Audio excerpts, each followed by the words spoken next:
Hola, antes de comenzar con esta historia me gustaría que le hicieras like a este vídeo y te suscribas para poder subir más contenido como este. Novela. Hermana, en esta vida yo soy la reina. Episodio 244, un pasado que no se puede recordar. Después de que la Guardia Real de Villa Sorotone desapareciera como por arte de magia, César siguió fielmente las instrucciones de Ariadne de mantenerse a salvo. No apareció en ninguna de las pequeñas reuniones sociales que comenzaron a celebrarse tan pronto como la peste negra en la capital disminuyó. Tanto fue así que sus compañeros de bebida, incluido Octavio, fueron a ver a César, pero fueron rechazados y llegaron al punto de enviarle cartas de resentimiento. El duque César, que había rechazado a todos sus amigos, estaba molestando en un lugar inoportuno. Estoy haciendo lo que me pides, así que juega conmigo. El prometido de la condesa, que frecuentaba la mansión de Mare mientras rechazaba a todos los amigos que venían a Villa Sorotone, molestaba a la nueva condesa que trabajaba diligentemente. ¿No ves que estoy trabajando? Ariadne respondió con indiferencia mientras revisaba los libros. A diferencia de otros, no obtengo ingresos de mi propiedad cuando juego, así que tengo que seguir trabajando para ganar dinero. Ella lo echó escribiendo diligentemente algo en el papel con su pluma, haciendo un sonido de rasgueo. No quiero morir de hambre, así que deje de molestarme. Clang. Su concentración se rompió por el ruidoso sonido de una bolsa de monedas de oro que cayó sobre el escritorio. El salario de hoy de la señorita. César, que había sacado la bolsa de monedas de oro, exclamó triunfalmente. Todo en ducados de oro, 99,6% de pureza. Te daré esto, así que juega conmigo hoy. Parecía que se había preparado con determinación después de haber sido expulsado anteayer con la excusa de que tenía que trabajar.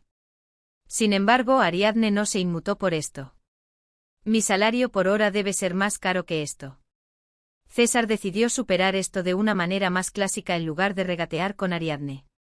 Se acercó por detrás de Ariadne, que estaba sentada en una silla sin respaldo, la abrazó por detrás y frotó su mejilla contra la de ella. Lo que te falta, te lo compensaré jugando contigo. Salgamos a jugar hoy, sí. ¿Dónde me toca? Nos hemos comprometido y ni siquiera puedo abrazarte por detrás. Ariadne apartó a César con la cara roja. La razón por la que saltó no fue por el abrazo por la espalda, sino porque sintió que su mano había tocado su pecho. Pero no pudo decir que no tocara allí y solo resopló. Esto se debía a que la expresión de César era demasiado inocente, y no podía discernir si él lo sabía o no. César, con una sonrisa inocente en su hermoso rostro, le tomó la muñeca. Vamos a jugar. Hoy he preparado un carruaje. Tengo algo que quiero mostrarte. Ya salimos a jugar hace unos días. Esta semana, hoy es el último día, sí. Ariadne suspiró profundamente. Solo medio día. Bien.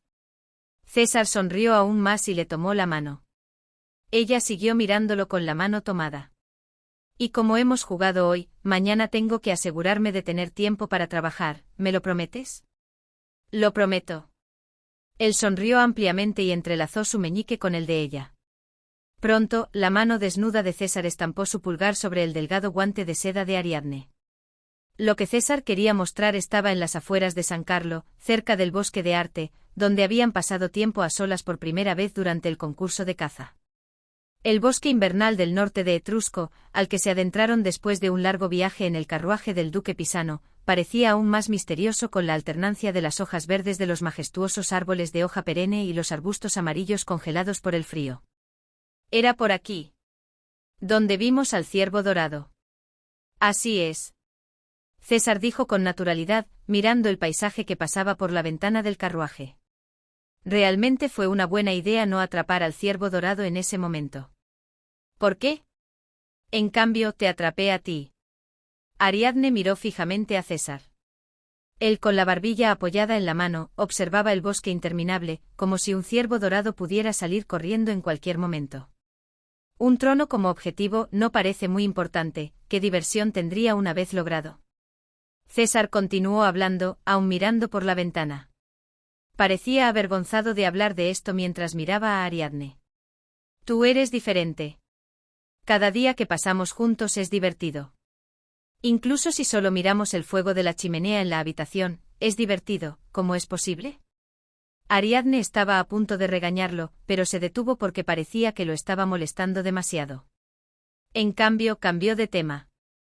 La velocidad del carruaje ha disminuido, ya casi llegamos. César sonrió y dijo: ¿Tienes un sexto sentido? Ya hemos llegado, señorita. Pronto el caballo se detuvo por completo. El carruaje se detuvo en la entrada de un pequeño valle. Es bonito. Ella miró a su alrededor. Es demasiado pronto para asombrarse.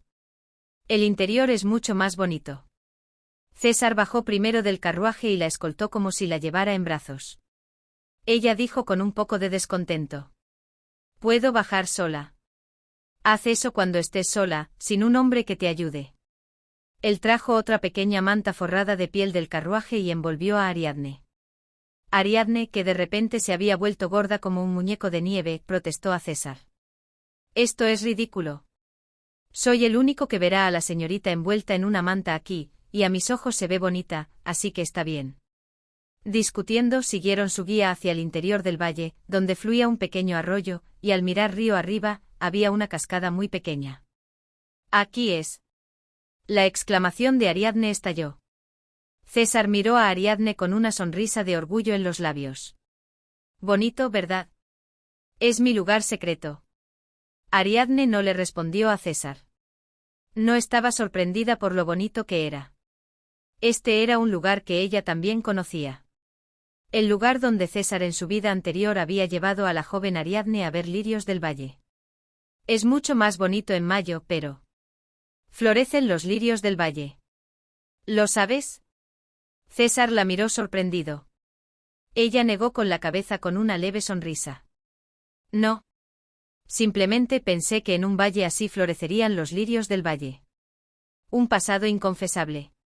Un recuerdo que no se puede compartir, aunque tú estuvieras allí. César tomó la mano enguantada de Ariadne y señaló la pequeña cascada. En mayo un arbusto de lirios del valle crece en el espacio detrás de esa cascada. Será bonito. Ella añadió un momento después. Parece que no le da el sol, qué admirable. Una planta que lucha por florecer en la sombra donde no llega el sol. Una vida que florece, da frutos y sobrevive de alguna manera. César en su vida anterior había dicho que los lirios del valle eran como Ariadne porque eran obedientes y solo miraban a un dueño. Una historia equivocada desde el principio. Pero la conclusión era la misma. Los lirios del valle que florecen en el campo salvaje eran exactamente como ella por su fuerte vitalidad. César también había crecido desesperadamente en un lugar donde no llegaba el sol. En un entorno donde no se le dio nada más que dinero, se retorció, se enredó y se aglomeró, pero sobrevivió con todas sus fuerzas y ahora está aquí. Encontré este lugar por primera vez cuando era joven. Dijo como si recordara el pasado. Debió ser en algún concurso de caza. Cuando no quería ver esto o aquello, venía aquí, me escondía y luego regresaba. Hasta que recibí Villa Sorotone, este parecía ser mi único espacio. Ariadne miró fijamente a César. Así que la había traído a este lugar en el pasado. Fui yo para él, alguien un poco preciado. De nuevo es una pregunta que no se puede hacer y aunque se haga, no se obtendrá la respuesta que ella quiere saber. Normalmente cuando vienes aquí solo, ¿dónde te quedas? César señaló con la barbilla una roca plana junto al arroyo. Me acostaba allí y dormía una siesta larga. Por supuesto, en verano. Frunció un poco el ceño. En invierno hace frío. Ariadne sonrió un poco. En invierno hay que beber algo para calentarse. ¿Qué te pasa, señorita? César parecía desconcertado. ¿No te gusta el alcohol? Por eso no lo traje a propósito. ¿Quién dice que no me gusta? Ella no disfrutaba particularmente del alcohol, pero tampoco le disgustaba. Simplemente no le gustaba César borracho. Bueno. Ya que no lo trajiste, entonces hoy podemos disfrutar del paisaje. César asintió. Yo te disfrutaré a ti, señorita. Ay, ya basta. Era un hombre que no sabía ser serio. Ariadne, que había guardado silencio por un momento, le preguntó a César. ¿Sabes? ¿Crees que la esencia del pecado, no, quizás pecado, es demasiado grandioso, donde crees que reside la esencia del error? ¿La esencia del error? Ella eligió sus palabras lentamente. Es decir, por ejemplo, un niño de 4 años, sin saber nada, juega junto a la ventana y deja caer un objeto. Un transeúnte que pasaba es golpeado por el objeto y muere. César frunció el ceño. Por el contrario, hay un asesino en serie que quiere matar a alguien. Al día siguiente se para en la misma ventana, esperando que pase alguien, y tan pronto como ve a un transeúnte, lanza un ladrillo. Pero su puntería es mala y el transeúnte no sufre ni un rasguño. Ariadne preguntó: ¿cuál de los dos es el que ha cometido un pecado? César respondió de inmediato sin pensarlo mucho. Obviamente el niño, ¿no? ¿Por qué? La pregunta de Ariadne era un juicio y una metáfora para el propio César. César no sabía lo que había hecho en su vida anterior, ¿podría ser perdonado por su ignorancia? Sin embargo, César, sin saber nada, se impuso un juicio severo. El niño no tenía intención, pero causó la muerte y el asesino en serie, aunque sus motivos y acciones son malvados, al final nadie murió. César no dudó. Al final, ¿no es todo cuestión de resultados? Él debe asumir la responsabilidad por la muerte del transeúnte. Ya veo. Ariadne miró en silencio la cascada de agua fina.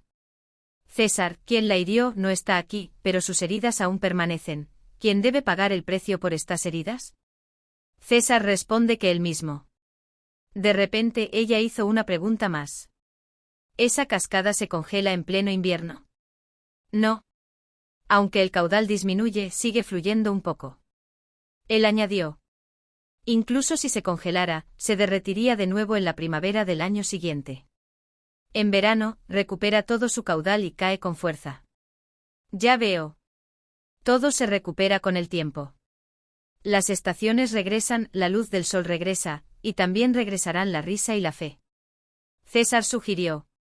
Cuando llegue mayo, volvamos juntos. Te mostraré la abundante cascada y los arbustos de lirios del valle. Ariadne no respondió.